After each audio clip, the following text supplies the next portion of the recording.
welcome to my kitchen. My name is Cheri, and today is National Chocolate Milkshake Day, but it's also Super Simple Saturday, so I thought we could make milkshakes. That's probably the simplest of things to do, but I'm pretty sure everybody knows how to do that. So instead, we're going to take a chocolate milkshake, and we're going to make a chocolate milkshake poke cake. But before I get started, if this is your first time here, you love food, fun, and super simple recipes, hit the subscribe button as well as the notification bell, and check the description below. You'll find details on how subscribing helps to feed the hungry. All right, so super simple. I have got a cup of chocolate milkshake that's melted in my bowl here. So I'm just going to add to this a half a cup of oil, 2 eggs, and then I'm also going to add in a box cake mix, so chocolate. All right. I don't need this spoon anymore. Let's get our whisk. So I'm going to whisk all this together. And you can do this with a mixer if you want. I always feel like I have less dishes to wash if I just pull out a whisk, but I guess I really don't. I still got to use a bowl. It's just 1 whisk versus 2 beaters, so I guess it's probably not that big of a deal. Except I do have to run an extension cord here if you guys want to see what I'm doing. So the next thing we're going to do is pour this. Oops, wait. Put that back in there. I forgot to spray my pan. I'm always forgetting something. All right. I have enough left in here. Spray our pan. All right. Now the cake goes in. Here we go.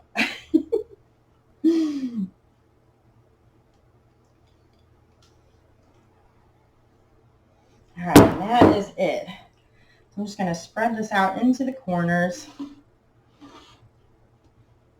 And that's good. It doesn't have to be perfect. We're going to be covering this up with some whipped cream at the end. And like I said, it's going to be a poke cake, so we're going to poke some holes in here. But for right now, the oven's on 350, so I'm going to put this in there for just about 30 minutes or so.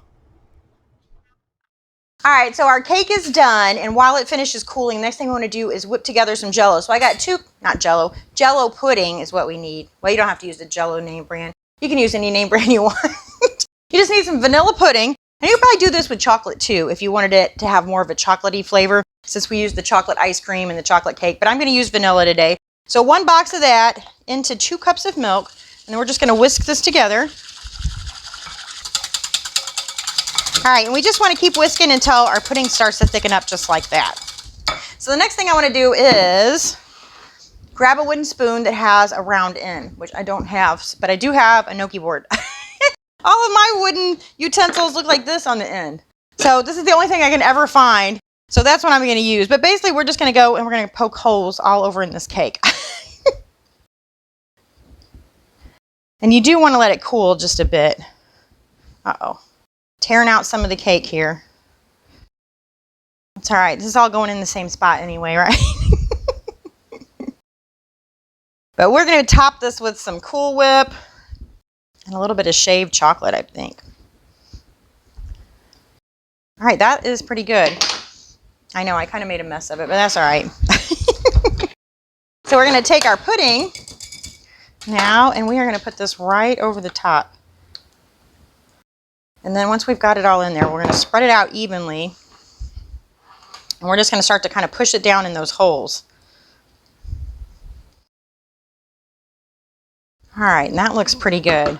So from here, I'm just going to transfer this to the fridge. And you can let this sit overnight, but we definitely need to let it sit for at least an hour. And then we can top it with the Cool Whip and hopefully some shaved chocolate. And my cake has only been sitting just a couple of hours. The longer you let this sit, the more pudding is going to be absorbed into the cake. So the longer you let it sit, the better. But I got other things I got to do today. So I'm going to go ahead and top this with, I think we can use the whole tub. With some Cool Whip all the way across. And you know, by letting it absorb more pudding like that, the cake just becomes more moist. So the longer it sits, the better it gets. That's what they say. I also have another really good recipe I did. I think it was for a banana pudding poke cake. I think that's what it was for. If so, I'll put the recipe, I'll put the video at the end of this one. All right, so then once we have all of that coated, then I'm just going to take a little bit of my chocolate bar right over the top. I'm just going to grate some chocolate pieces if I can without breaking it off.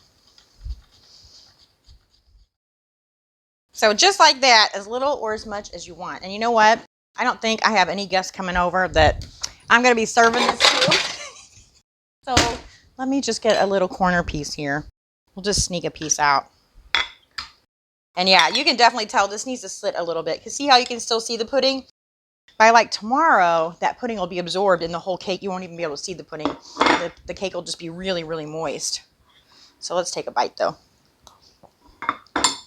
Yeah, that's good. I mean, how can chocolate cake not be good, right? But I promise you, if you make this and you let it sit in the fridge overnight, by the next day it's going to taste even better. So definitely give this one a try. Let me know what you think in the comments below, and I thank you so much for watching. Bye.